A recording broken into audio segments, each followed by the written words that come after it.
Queridos amigos, parceiros e amantes do mundo do agro, a gente está de volta e trazendo na bagagem só coisa bonita e interessante para ver. Confira só!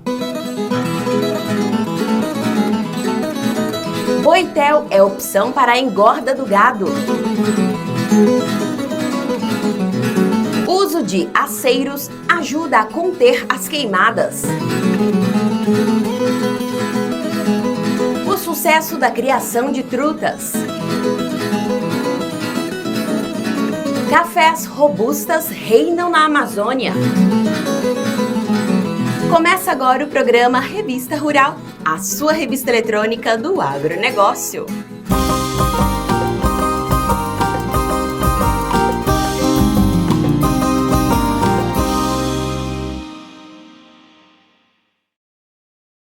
Já ouviu falar em Boitel?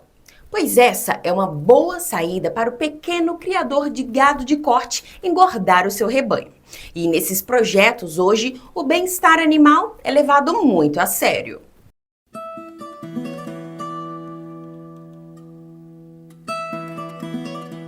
Deixar animais confinados num sistema Boitel pode auxiliar o produtor na hora da venda para o abate.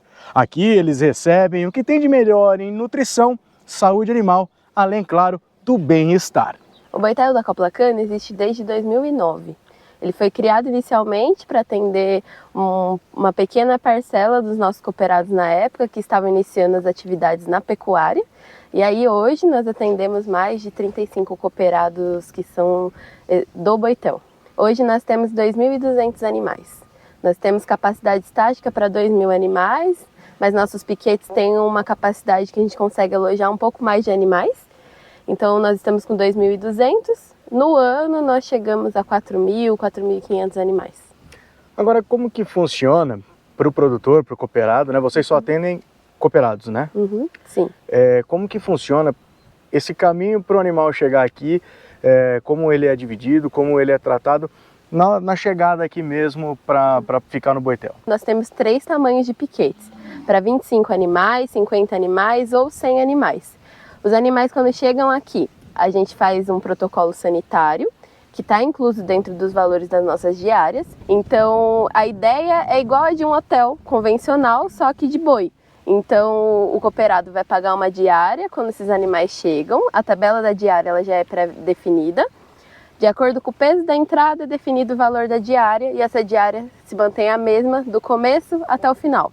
O nosso cooperado vai fazer o acerto dessas diárias no check-out de seus animais, 30 dias depois da saída dos animais daqui do Boitel.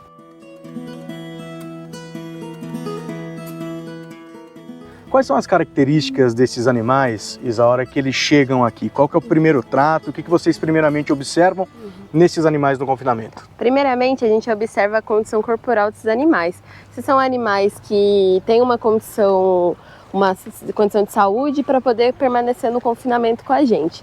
A partir disso, a gente faz o nosso protocolo sanitário de entrada, que são duas vacinas e um vermífugo, para a gente poder ter uma padronização desse lote, para a gente poder ter um controle sanitário dos animais que estão chegando aqui.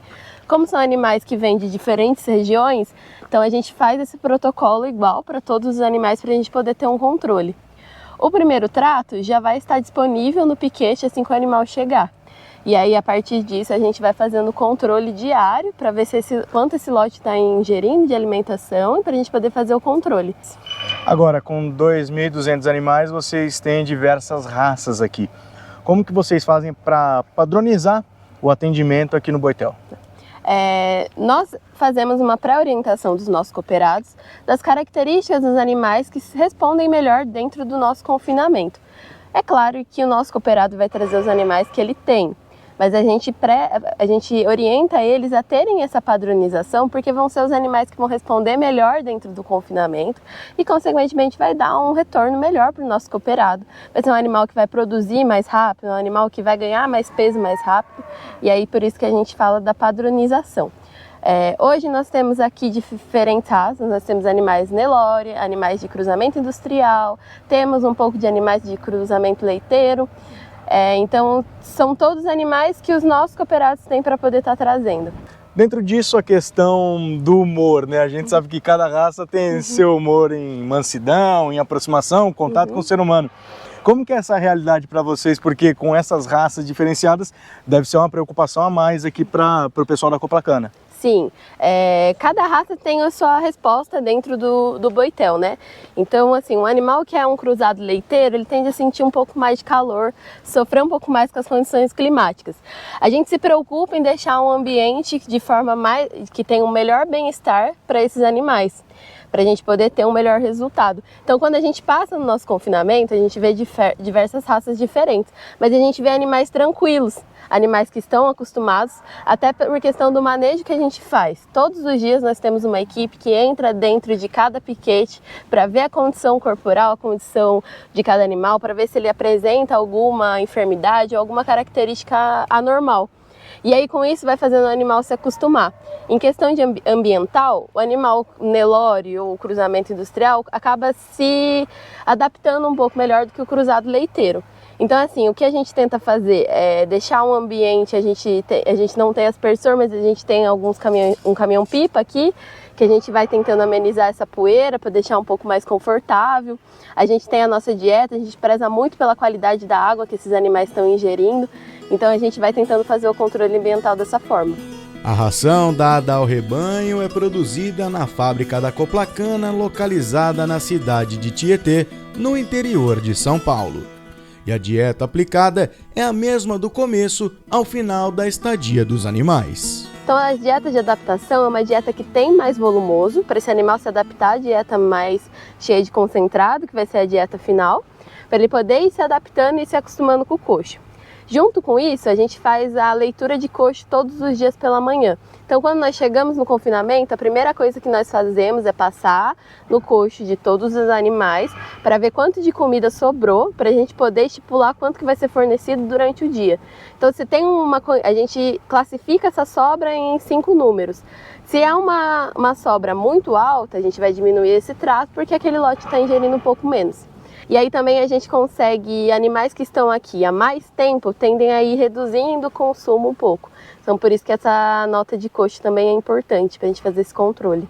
O que tem nessa comida deles? O nosso concentrado é a ração com o núcleo de uma empresa parceira. E aí a gente tem o volumoso, a gente utiliza o bagaço de cana in natura. E vocês fazem, claro, a pesagem de entrada e de saída. Quais são as médias que hoje vocês têm aqui atingido nesse boitel, nesse confinamento? A nossa média de ganho de peso diário é de 1,650 kg, 1,7 kg. São índices muito bons. Quando a gente fala a média, a gente não está estipulando se é macho, fêmea, animal castrado, animal inteiro. Então, na nossa média é 1,650 kg, mas a gente tem lotes que respondem um pouco melhor e lotes que vão responder um pouquinho menos do que esse número. Na atual divisão do boitel, aproximadamente 1.000 animais são cruzados de raças de origem leiteira. De 600 a 700 são Nelore e o restante vem do cruzamento industrial. Hoje, nós temos cerca de 50% desses animais vindo da região do Vale do Paraíba, Guaratinguetá, Cunha, Lorena, São José dos Campos, mais ou menos aquela região.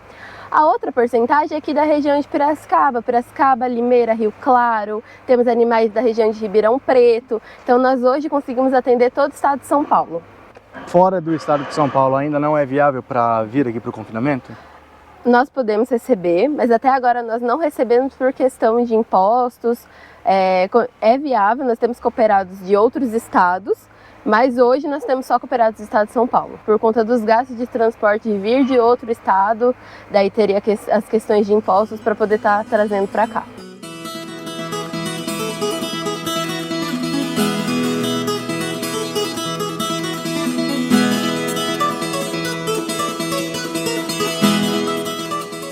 Para facilitar a identificação dos animais e seus respectivos donos, aqui no boitel são utilizadas 2 técnicas diferentes. Uma é a questão do brinco, que todo mundo está um pouco mais acostumado a ver, aquele brinco de identificação. Mas vocês também usam a separação por lote e por curral, é isso? Isso mesmo. Nós temos os brincos da Coplacana, onde cada cooperado tem a sua numeração de brincos. Então, através do brinco na hora da saída, a gente consegue identificar se aquele animal que está sendo embarcado é o animal daquele respectivo cooperado. Além disso, cada piquete é de um respectivo cooperado. Nós só misturamos 2 lotes em casos de um cooperado não ter a quantidade suficiente de animais para fechar um piquete só dele. Do contrário, cada piquete fica com um cooperado para não ter mistura de animais. Meu animal desembarcou aqui no boitel de vocês. Quanto tempo ele fica? Os animais, em média, permanecem aqui conosco 96 dias. Nós podemos esticar isso até 120 dias. Após 120 dias, aí existe uma cobrança adicional na diária, porque nós precisamos ter uma movimentação de animais para conseguir atender um maior número de cooperados. Vocês aqui da Coplacana, que são os donos do boitel, o ganho de vocês também entra na parte de negociação com o frigorífico ou é realmente nas diárias? Nós só trabalhamos com as diárias. Nós não temos participação nem na compra e nem na venda desses animais. É tudo a critério do nosso cooperado, porque aí ele consegue fazer a melhor negociação no frigorífico, em qual frigorífico ele escolher. Nós temos um custo mais baixo por sermos uma cooperativa, então o custo do cooperado é apenas o custo de engorda do animal. No confinamento, a parte estrutural aliada ao bem-estar traz resultados positivos para os criadores e, claro, para os pecuaristas. Toda a parte ao redor do nosso curral, nosso embarcador, ele é todo em diagonal, que aí ele permite que o animal passe e não consiga ficar voltando ou que entalhe 2 animais juntos. O caminho acaba sendo mais intuitivo para o animal, por isso que ele é um curral de bem-estar. Nós temos essas travas aqui, que é o tronco de contenção. Essas travas, elas são um pouco mais leves e um barulho reduzido em vista dos outros currais, que ela é uma trava diferente, isso para amenizar os ruídos e aí também causar menos estresse no animal. A gente tem 2 travas no pescoço e uma na barriga. Isso daí faz com que o animal fique imóvel e a gente consiga fazer todos os manejos necessários sem que ele fique se estressando, pulando, se mexendo, que aí vai causar mais mal-estar ainda no animal. O que a gente espera aqui é um animal acima de 360 quilos, mais ou menos, que é um animal que ele já tem uma estatura boa para poder estar só ganhando peso. Então, acima de 360 quilos é o ideal.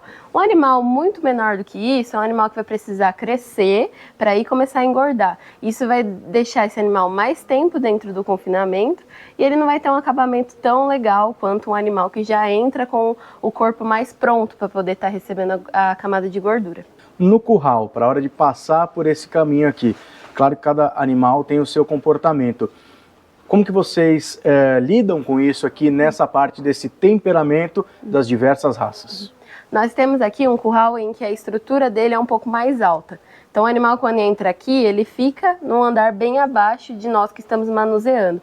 Isso faz com que o animal já tenha um pouco mais de receio por estar enxergando nós maiores do que ele.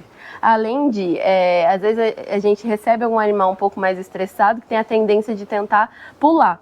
Se ele não vê nenhuma fresta de espaço para ele pular, ele vai ficar um pouco mais tranquilo, um pouco mais calmo aqui dentro.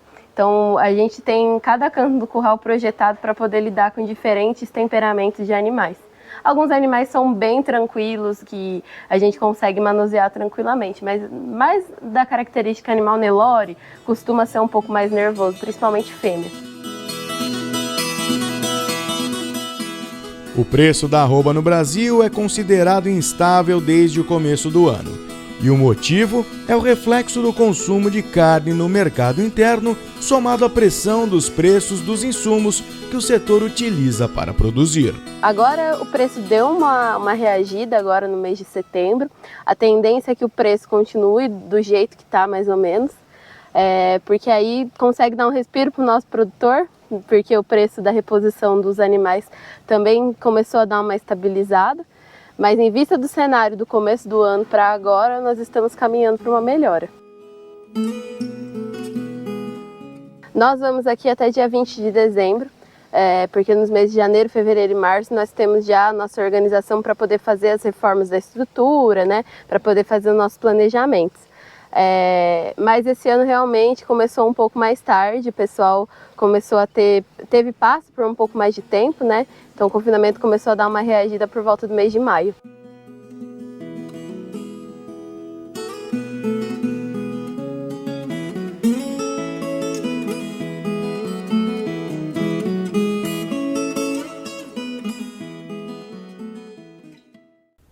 Tá gostando do programa? Então eu tenho uma dica especial para você. Acesse nosso canal no YouTube. Lá você vai assistir um programa ainda maior, com mais reportagens e muito mais informação. E lá você pode também assistir todos os programas anteriores a hora que quiser. Bom, né? Pois é, queremos você sempre bem informado e junto com a gente.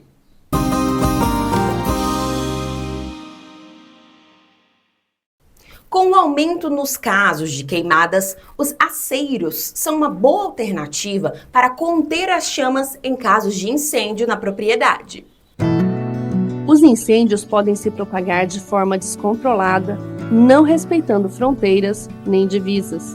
Nesse cenário, os aceiros preventivos são aliados do produtor rural na proteção de sua propriedade, pois servem como uma barreira física contra a propagação do fogo. Como faixas desprovidas de vegetação, eles não possuem material combustível, assim, deixam de fornecer material para o fogo queimar, facilitando seu combate e até mesmo evitando que o fogo avance para dentro da propriedade. As estradas rurais, eles servem como pontos de ancoragem para as equipes do Corpo de Bombeiros que estão no atendimento de emergência, bem como evitam e dificultam a propagação do incêndio nas áreas rurais. As estradas rurais e os carreadores também funcionam como aceiros, dificultando a propagação do incêndio e servindo como locais de acesso para as equipes do Corpo de Bombeiros. Os aceiros podem ser feitos utilizando equipamentos manuais ou maquinário. Sua largura dependerá da altura da vegetação do entorno, mas se recomenda a largura mínima de 6 metros ao redor de áreas de vegetação nativa.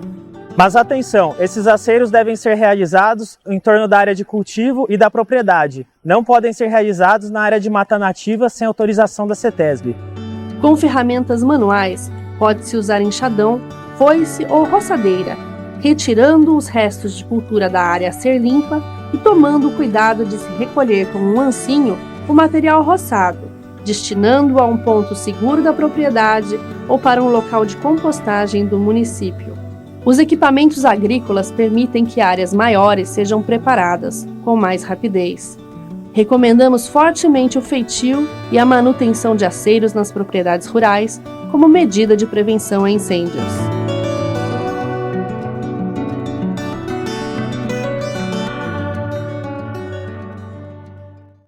Os cafés robustas amazônicos vêm obtendo grande sucesso e se tornou uma grande opção de cultivo para os povos indígenas da região.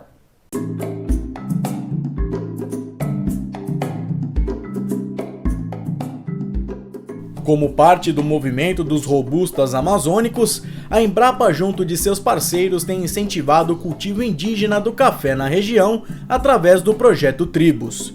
E essa inclusão faz com que a bebida tenha um sabor ainda mais especial.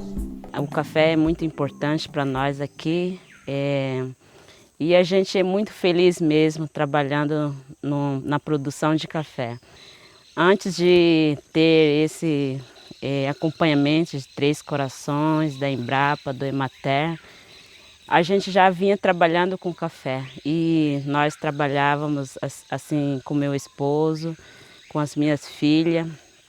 A única coisa que a gente já pensou é que a gente tinha que preservar o nosso território e usando de maneira de sustentabilidade, porque a gente fez roça com muito carinho e com muito amor para que não prejudicassem nada perto ao redor. Diná vive na aldeia Ticã, no município de Cacoal, e trabalha na lavoura há mais de 20 anos com o plantio de café, mandioca, banana e outras culturas. Com dedicação e esforço, em 2019 ela foi a campeã da primeira edição do concurso de qualidade dos cafés robustas.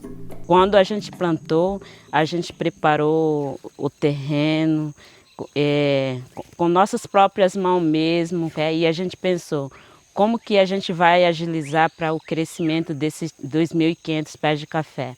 E que a gente pensou em primeiro lugar foi que a gente tinha que cuidar com muito carinho e sem usar agrotóxico.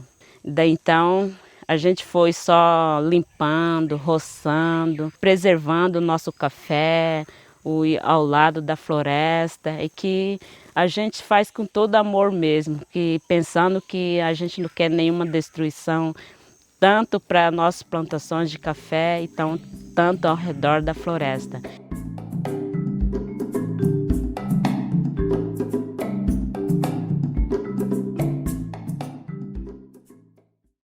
Truta é peixe de clima frio, certo?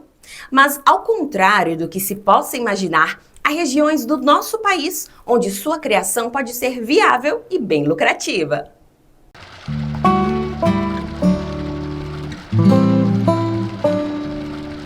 Para o produtor que quer mexer com piscicultura, mas vive em regiões mais frias no Brasil, trabalhar com espécies mais comuns e tradicionais, como a tilápia, por exemplo, é um grande desafio. Nesse contexto, criar trutas, que há 70 anos estão no país, pode ser uma opção bastante viável. A truta é um animal, não é brasileiro, né? Ele foi introduzido de regiões frias e regiões temperadas. Então a primeira vez que a truta veio para o Brasil, ela veio da Europa, principalmente da Dinamarca, e foi introduzido para povoar os rios da Serra da Mantiqueira, que nós tínhamos uma fauna muito pobre. E com isso ele foi trazido e ao longo dos anos e foi se desenvolvendo e estabelecendo. Então foram sucessões, introduções ao longo de muitos anos. E a truta só, digamos assim, o ideal dela para a reprodução é em torno de 10 graus. Mas no Brasil ela cresce bem de 13 a 17 graus de temperatura. Então os locais de reprodução de truta no Brasil são limitadas. Porém nós temos uma criação bastante disseminada aqui no Brasil, entre a região sul e sudeste, onde as águas são propícias para ela. Para qual perfil de produtor, de criador, a truta se torna uma boa opção, uma opção rentável? Para aquele que, por exemplo, tem que ter consciência de que as nossas estruturas são pequenas, locais de altitude, então tem que associar uma coisa turística, tem que agregar valor ao produto para conseguir se manter no mercado, porque o Brasil produz anualmente cerca de 5 mil toneladas de truta. Isso é pouquíssimo, não representa absolutamente nada. E nós temos o Chile do lado, de quem nós importamos muito, né? E hoje o salmão, o salmonídeo de modo geral, é a maior importação, ultrapassou até o bacalhau em termos de importação para o Brasil, né? Então se você imaginar isso, então o produtor necessariamente tem que saber que tem que ter uma área específica, tem que agregar valor e ele tem que trabalhar em cima associando o turismo, associando o pesca e pague, oferecendo um diferencial no produto. Não é só um animal de corte para consumo, ele tem que ter algumas outras opções na sua propriedade. Para a criação dessa espécie que é mais de inverno, né, de temperaturas baixas, como você disse, é possível fazer um misto de criação no mesmo lugar, na mesma propriedade, na mesma fazenda, durante o verão se criar, por exemplo, uma tilápia que gosta de altas temperaturas e no período de inverno introduzir a truta? É possível fazer essa variação ou não é possível hoje no Brasil? Não, na verdade com truta não, né? Existe assim outras espécies em pesca e pagues de águas quentes que dá para misturar, porém salmonídeo não dá, porque ela é extremamente exigente em termos de oxigênio, em qualidade de água. Então a água que é ideal para a criação de truta ela é ótima para truta, mas a água de saída, de terminação do cultivo de truta, é a água que às vezes é ideal para as outras espécies, em termos de exigências de qualidade de oxigênio, por exemplo. A tilápia, a truta morre na água da tilápia, né? Não só de temperatura, mas por questão de quantidade de oxigênio dissolvido na água. Para começar o trabalho na estação de produção, nos tanques onde os machos e as fêmeas são criados, é preciso fazer uma triagem para separar os indivíduos que estão prontos para a reprodução. Aí eles ficam armazenados aqui e daqui vai sendo triado. Aí você pega o macho e a fêmea, ele é anestesiado, e das fêmeas você tira os óvulos. Você sempre faz um grupo, não é individualizado para minimizar as diferenças, tá? Então você pega cada fêmea e analisa os ovos, mas os machos, nós usamos um grupo de 4 e 5 sêmen de macho, misturamos para fazer a fertilização, tá? Então esse é o procedimento de rotina. Aí o Antônio Donizete e o Luiz Roberto vão mostrar para vocês o passo a passo de como funciona a produção. Ó, ele retira os animais aqui, tá? Coloca no anestésico, espera ela acalmar. Quando ela acalma, ele retira um a um. Essa é uma fêmea. Ela tem muito muco, então geralmente a gente limpa com uma toalha para tirar o excesso, ó. E ele está tirando os ovos. Ele avalia um por um se a qualidade do ovo está boa, para poder juntar os grupos de fêmeas. Ele usa aquela pinça para retirar os que não estão bons ou estão mortos.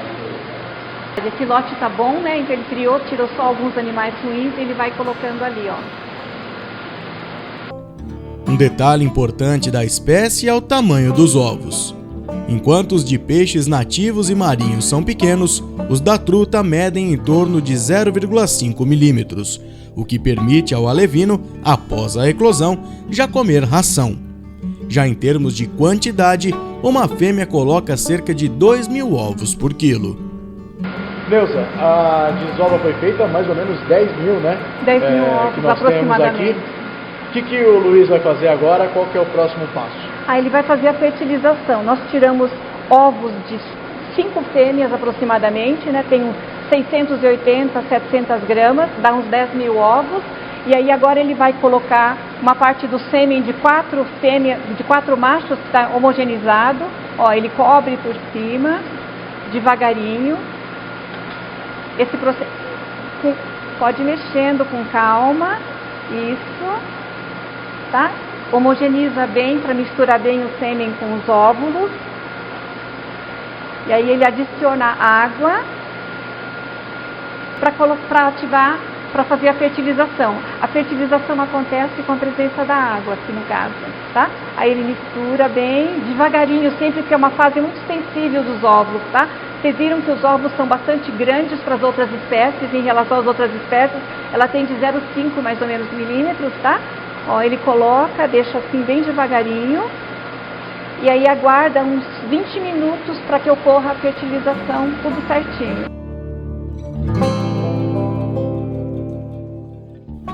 Enquanto esperávamos dar os 20 minutos, o Luiz aproveitou a oportunidade para explicar as principais diferenças entre a truta macho e a truta fêmea. A fêmea, ela é bem arredondada, né? A cabeça também arredondada. E ela, pode ver que ela é bem mais alta do que o macho. O macho, ele é como se fosse uma tábua comprido, a cabeça afunilada, e ele tem como se fosse um cachimbo, que dá a diferença de você identificar só no olhar o macho e a fêmea. Para quem quer começar a mexer com truta, a fazer a criação, tem uma indicação de começar pela fêmea ou começar pelo macho? Isso faz alguma diferença? Hoje tem uma preferência. Hoje os criadores preferem a 100% fêmea, porque ela cresce, ela chega no tamanho de consumo, no tamanho de abate de 250 gramas, mais rápido, né, do que a truta mista, que seria o normal. Porque ela, não tendo o macho nesse lote, eles não vão ter competição de comida, né? Geralmente, o lote misto, geralmente tem CC de 40% a 50%. Hoje o lote nosso está dando quase 50% de macho. Então a competição é muito grande, né? E se só tendo fêmea, essa fêmea ela vai chegar no tamanho mais rápido de crescimento, aonde os criadores preferem o 100% fêmea. Por não ter em toda a extensão o clima adequado para a criação dos salmonídeos, no Brasil diversos projetos aparecem como ferramentas para o aumento e aprimoramento da produção das espécies. No caso, o que a gente fez foi produzir salmão usando a truta com barreira de aluguel. Por quê? O salmão ele leva em torno de 4 ou 5 anos para atingir a maturidade sexual. Já a truta, em 2 ou 3 anos, ela atinge. O programa vai ficando por aqui, mas lembre-se, para assistir este ou qualquer programa anterior, basta acessar nosso canal no YouTube. Fiquem com Deus e até semana que vem!